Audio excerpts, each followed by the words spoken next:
Delta. So the subs have been in the Gulf and have been preying on our ships, though not anywhere near like they did in the Atlantic. I've read a little bit about Fort Morgan, but not too terribly much. Well, it was pre-Civil War constructed, and it was very much involved in the Battle of Mobile Bay with Civil War naval engagement. And Admiral Farragut coined the phrase we've all heard, "Damn the torpedoes, full speed ahead." I did not know that. And that happened right out here in these waters. They do offer some tours of the fort, as well as some self-guided materials you can go through, and it's well worth their visit on the ground. There's also, you can see the ferry boat kind of right in front of us. You won't be able to see it too easy. I'll scoot over to the side here so you can see it off of our left nose here. Ferry boat's coming into land to drop off a load of cars.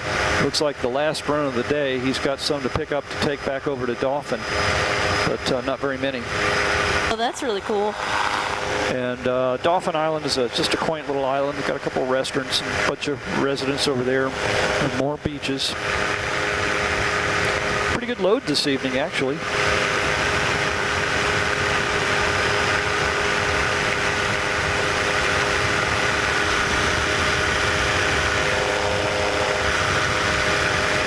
It's amazing when you look at these ammunition bunkers and the fort and the size of the structures they built and all the earth moving they did, and realize it was all done by hand and mules, basically. I mean, it's just amazing all that was constructed without any heavy equipment like we know today. I'm quite amazed they made it look like a star, even though they didn't have that much aerial help, so to say. Well, they were very talented builders in the day, and really knew surveying techniques quite well. Actually, George Washington, at a very young age, in his 20s, was a surveyor and did a lot of surveying through the Virginias. Jack-Air traffic, helicopter 57 Lima, 3 miles to the southeast of the field will be inbound for a midfield approach for the parallel taxiway runway 27.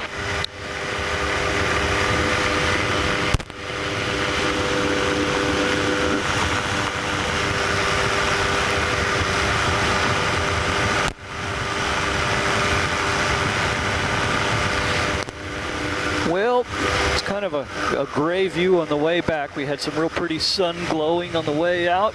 Yep.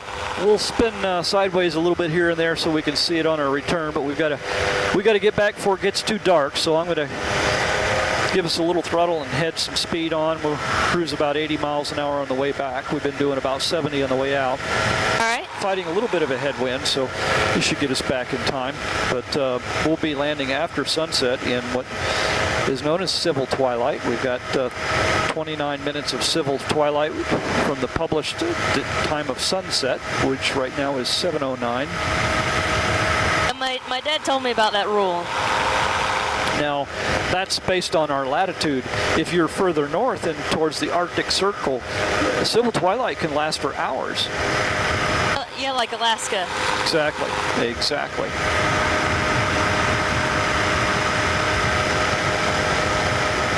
Geologically, it's interesting to see the old parallel sand dunes as various storms have built this island up over millennia. Yeah. Jack-Air traffic, helicopter 57 Lima is on final for the parallel taxiway runway 27 from the southeast.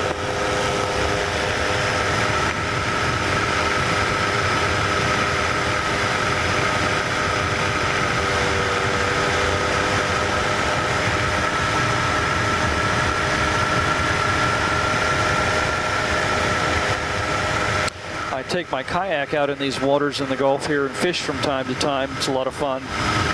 I love kayaking. I've got one of the Hobie Outback pedal kayaks for fishing. Oh, really? Yeah, I love it. It keeps my hands free for managing my rods and tackle.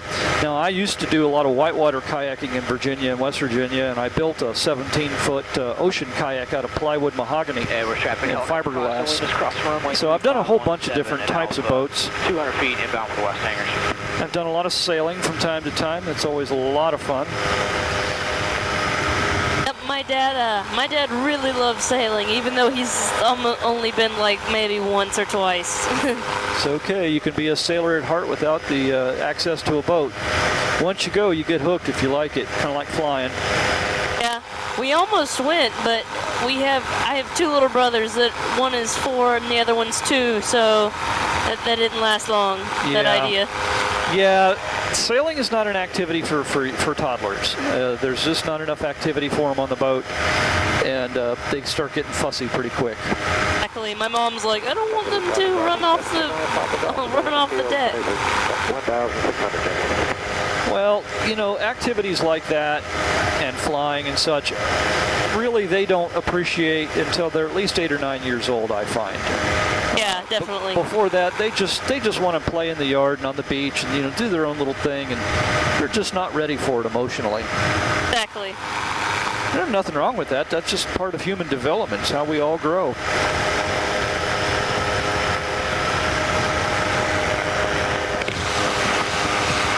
Kind of good though at the same time. You don't want them like crying every day to go sailing. No, you sure don't. You know, that's the age where, you know, you give them a fancy toy and they play with the box. Exactly.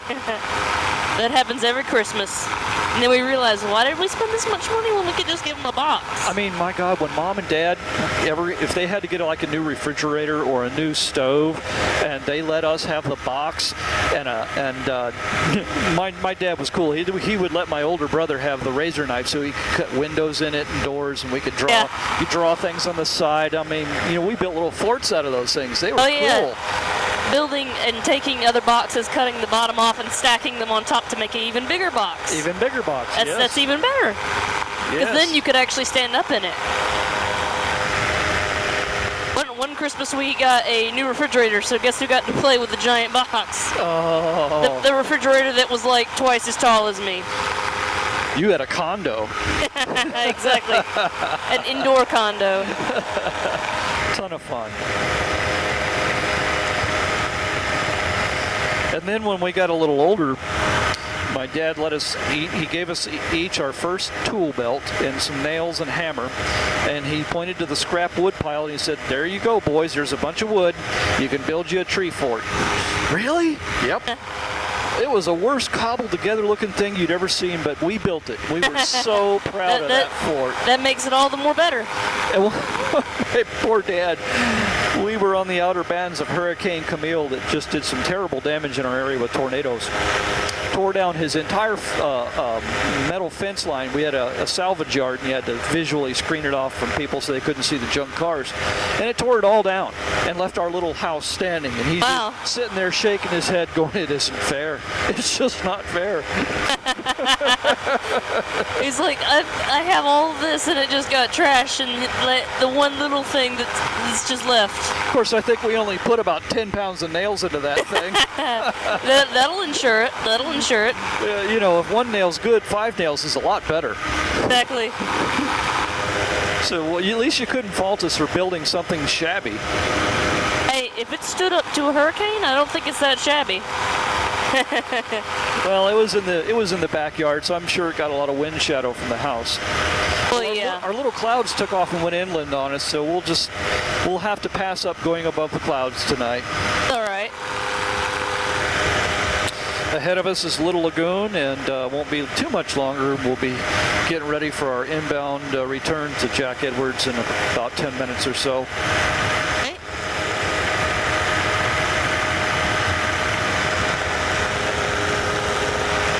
Been pretty quiet at the airport. Sounds like most of the traffic has settled down for the night. I'm going to listen to the weather report.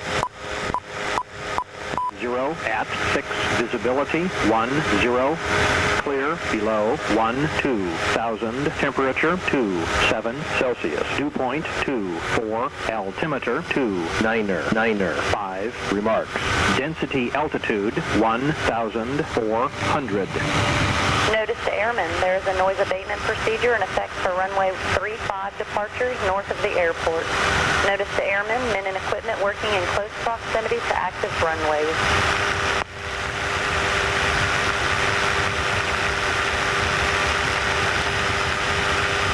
Jack Edwards Airport. Automated weather observation 0016 Zulu, weather, wind 260 at 5, visibility 10. Alrighty, we'll use 27 again.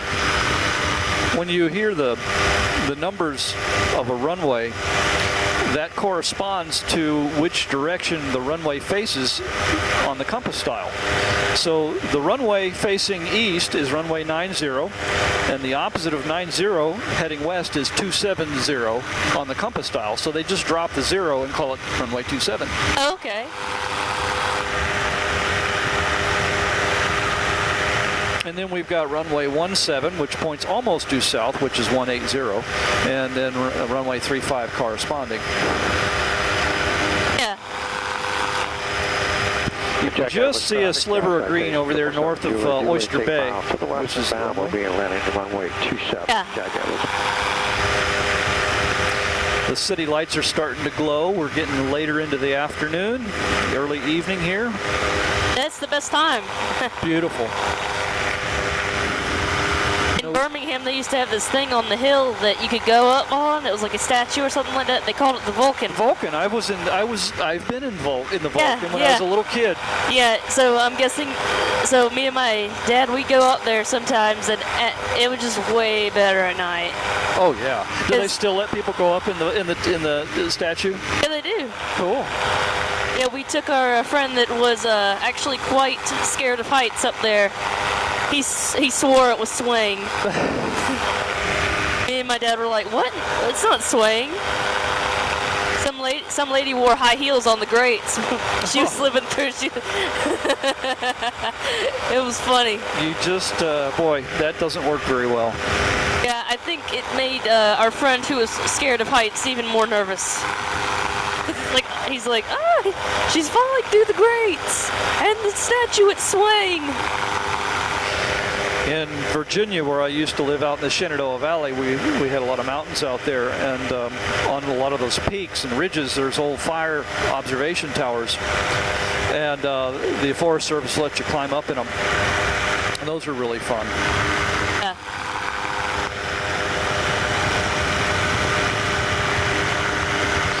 So you're already on a mountain ridge that's 3,000 feet above sea level, and then you climb up another 150, 200 feet above the ridge line, and you look out over the valley. It's just a stunning view. I can imagine. I used to hang glide off of that ridge. I've always loved the idea of hang gliding. I've never really done it before, but it always just kind of amazed me a little bit. Learning to hang glide is pretty physical. Yeah, I can imagine. Check out with driver expectation 777 Julie. It's on the left downwind runway 27. If you want to learn, do it while you're young. Yeah. Jack Edwards, Unicom Bonanza 61 Victor. 8 miles to the northwest, inbound. Requesting airport advisory runway news.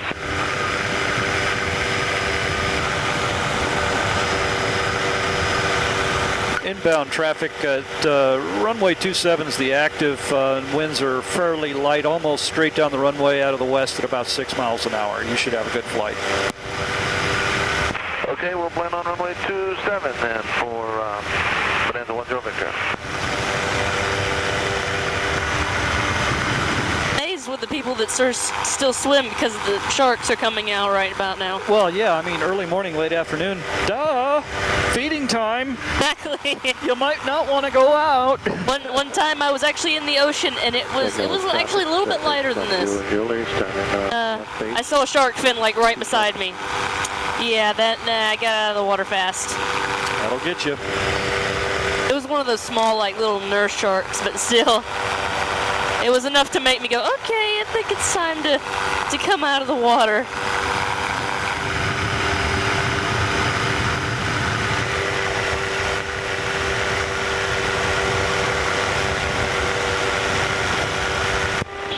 Julie's turning final 27. Jack Edwards. Jack Edwards, traffic Bonanza 10 Victor, about 8 miles to the northwest inbound. We'll make right traffic for 27. Any other traffic in the area, please advise. Jack Edwards traffic, light sport trike. 0 Kilo Yankee is about 4 miles to the west-southwest along the beach heading eastward. When I get to the state pier, I'll turn north and enter the downwind on a 45 for a full stop on 27, but you should be ahead of me, sir. You're going a lot faster. We'll keep an eye out for you as I draw near. Jack Edwards. Okay, that'll be fine. We'll make right traffic, stay on the north side of the field. Very good, sir. Have a great landing. Thank you.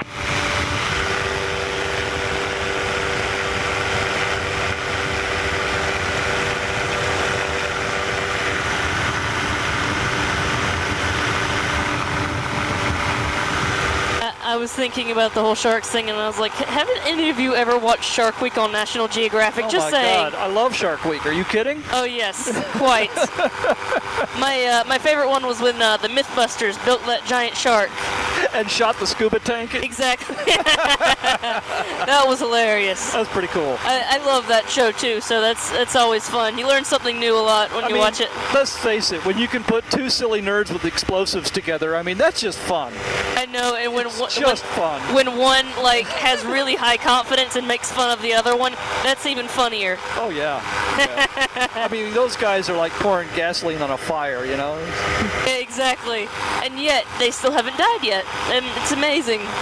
Well, I mean, they play it up. They make it sound really, really silly and goofy. And what they're doing is dangerous, but I'm sure those guys have a lot more experience. Jacket, we're traffic bonanza 10 Victor. Around 4 miles northwest of the field, and gun enter right downwind for 27. They said they were special effects experts for like movies and stuff like that. We'll be turning left on 17 to taxi. Yeah. All right, my dear, I'm going to have to concentrate on listening to these fellows coming into land as we approach, as we're pretty close now. So give me a few minutes to listen and fly. All right. Enjoy that sunset over your left shoulder. Jack Edwards traffic, light sport trike. 0 Kilo Yankee is turning north from the state pier on the beach. We'll be entering midfield on the downwind for runway 27 full stop. Jack Edwards.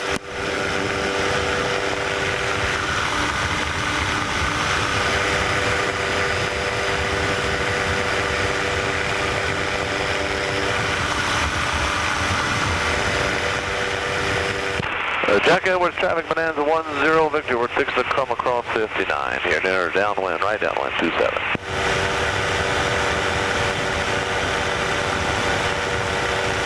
Jack Edwards, traffic Cherokee 9805 Whiskey is 9 miles out to the north and going to do a crosswind for runway 27.